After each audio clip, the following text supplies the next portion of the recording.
Good morning, and it's always a pleasure to have Karen Onan with me, and today Michelle Thomas is in as well, and they both work for, we'll put it that way, the East Central Regional Development Commission. Of course, Karen's been in multiple times over the past year and a half or so, speaking about concerns with transportation in our listening area, and Michelle is part of the Economic and Community Development as well, so she kind of tag teams with Karen. They share some of that responsibility now. So ladies, good morning. Good morning, Good Robin. morning. Nice to have you in as always. And why don't we start with, I saw both of you fine ladies out at the Kanabec County Fair, which seems a while ago now. Man, it's quick how time flies, certainly, but we haven't chatted since then. And it was really cool this year because all kinds of transportation opportunities and booths and representatives from those places were inside the Boy Scout building there on the fairgrounds. That was kind of a first, wasn't it, Karen? Yes, the first New year. deal. And Yeah. we wanted to thank the Boy Scouts and Brian Smith for allowing us to take that space over.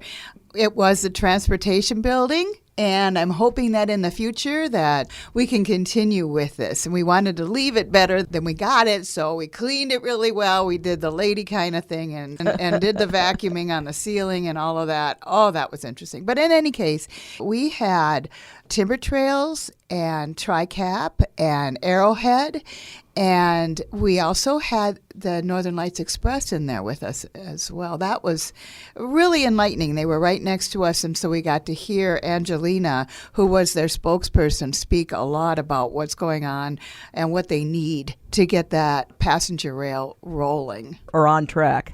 Exactly. Oh, yeah. You knew that was coming. We're not going to get through one of these discussions without something about being on track or rolling along or having a destination or Along the road. on the road. Yeah, all these puns that we have to pull out when it comes to transportation. But when it comes to that Northern Light Rail, just real quick touching on that, it seems like they've done everything they need to do. They've crossed the T's, they've dotted the I's.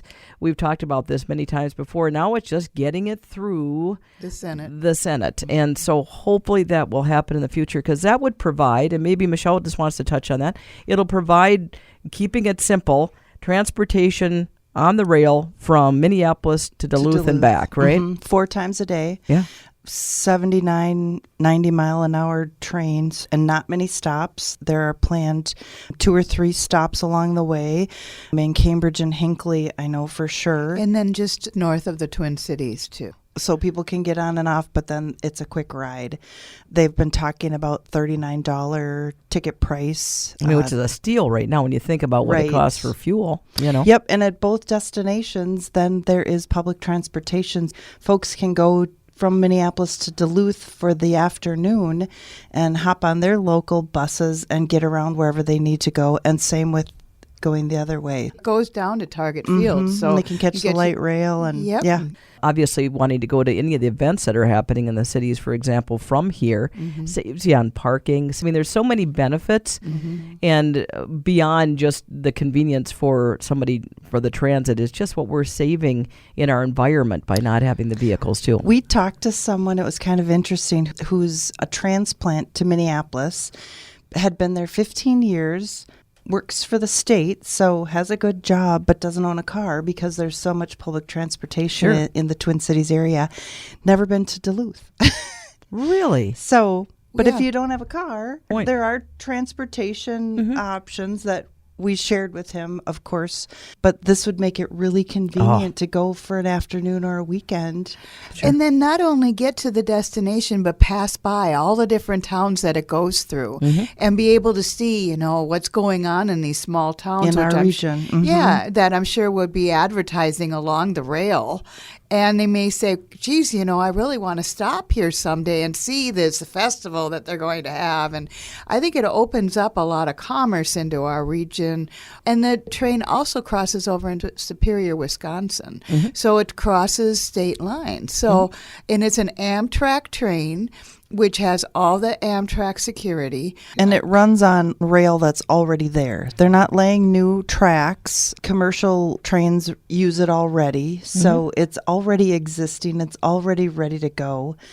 It's just getting the funding to get it done. What we were hearing at the fair, as the spokesperson there was explaining to a lot of people who were interested and stopped by her booth, they really just need support telling our Minnesota legislatures to support this because the dollars are already there. And we just want those dollars to stay in Minnesota. It would then unlock federal dollars that are already allocated to this particular program.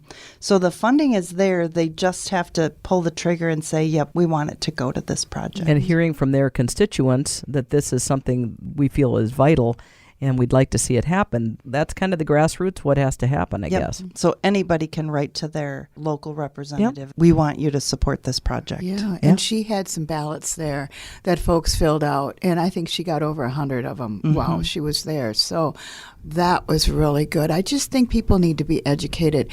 And so likewise with all of our transit providers, if you just Google Northern Lights Express or TriCap or Arrowhead, you'll find all that information there. And I think Northern Lights Express has done a really good job with their website, and the Northern Lights Alliance, which is a big part of that, and that's the funding. You have things that are going to be coming up. Do you want to touch on what you have coming? Well, all of the counties in our region are doing an Operation Community Connect, and we plan to be at all of them if we can. Kanabec County has one on October 20th. Chisago County has one as well on October 20th, so you'll see either Michelle or I, we're going to both be at different ones. Chisago Agewell also, their expo is coming up on the 21st, and then Pine County has theirs on October 11th, and Isanti County has their Operation Community Connect on November 5th.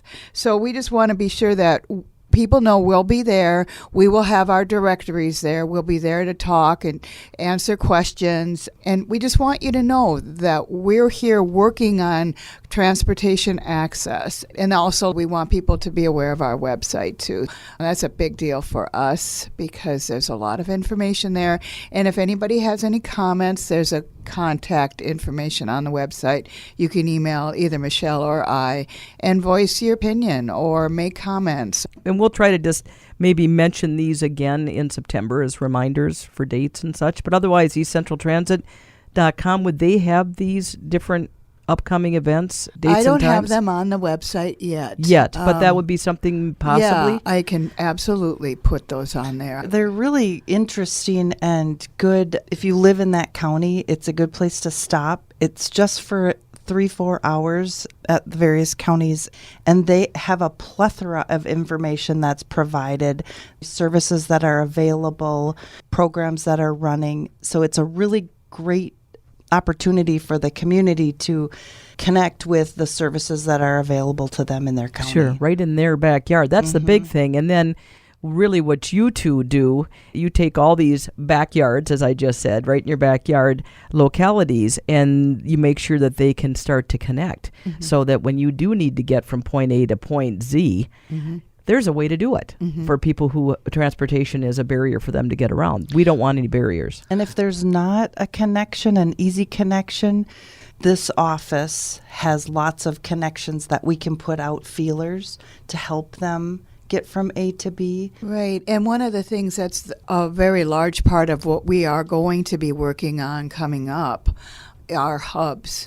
We would love to hear from the community as to whether you would like to be able to get from more at a St. Cloud. So if we know that that's a destination that you want, we would like to hear from people because we need to make a case for that. Right. And the same with getting from anywhere to anywhere, especially when you have to transfer to another transportation provider. I know right now Timber Trails is not connected to TriCap, but it seems like it could be done. Then TriCap also isn't connected to get from Malacca to St. Cloud. It just feels like, this can be done, but is it something that people want? And will use. Because there needs to be a minimum number of riders. Otherwise, they will stop doing the service. So we've got to get the ball rolling, get people interested in it. And if that's something you want, please let us know. Come and talk to us or email us. Sure. And just to let folks know, too, your location as far as your building, now you're not there all the time, Karen, because I know you work remotely for the most part. But otherwise, you're just right on Park Street. Here is where the East Central Regional Development Commission. Yes, that's where the building is. And there's those kind of things around the state, but then it's getting into a whole nother ball game there. Yeah. We just want to talk about our backyard in our Pick'em counties, correct? Yeah, exactly. Right. Pine, Sandy, Chisago, Kanabec, and Mille Lacs. And like I said, if you go to the website, you'll find our contact information and email me. It's on the website. So please check and feel free to get a hold of Michelle or I. I would love to hear from anybody about what they would like to see. I will say thank you again to Michelle and to Karen, and we will catch up in September with no doubt another interesting interview. And again, the website is eastcentraltransit.com. In the meantime, we want to thank our friends for their support at MnDOT for partially funding this get-together.